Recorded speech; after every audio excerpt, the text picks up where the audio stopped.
ఇప్పుడు fever of unknown origin.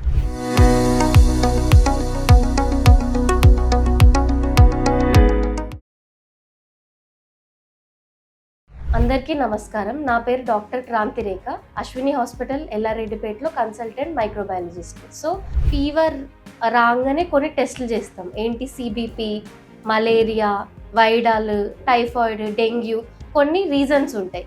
ఈ reasons చేసినా కానీ మనకు అప్పుడప్పుడు ఫీవర్ అనేది రీజన్ తెలీదు.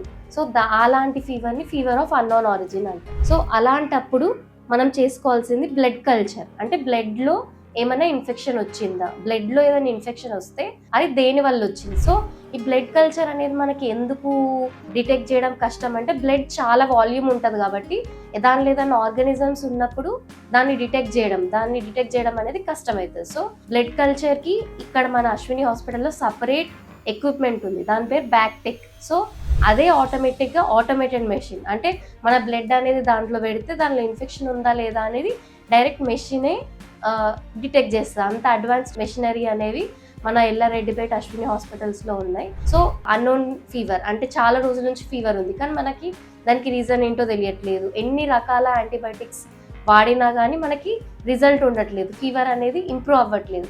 సో అలాంటప్పుడు బ్లడ్ కల్చర్ అండ్ సెన్సిటివిటీ అనేది ప్రాపర్ యాంటీబయాటిక్ యూజ్ చేసి ప్రాపర్గా ట్రీట్ చేయడానికి యూజ్ అయ్యేది. సో ఇలాంటి అడ్వాన్స్డ్ మిషనరీ, అడ్వాన్స్ టెస్ట్ అనేది సిరిసిల్ల డిస్ట్రిక్ట్లో ఎల్లారెడ్డిపేటలో అవైలబుల్ ఉంది కాబట్టి అందరూ యూజ్ చేసుకుంటే మెరుగైన వైద్యం అనేది అందరికీ అందుతుంది.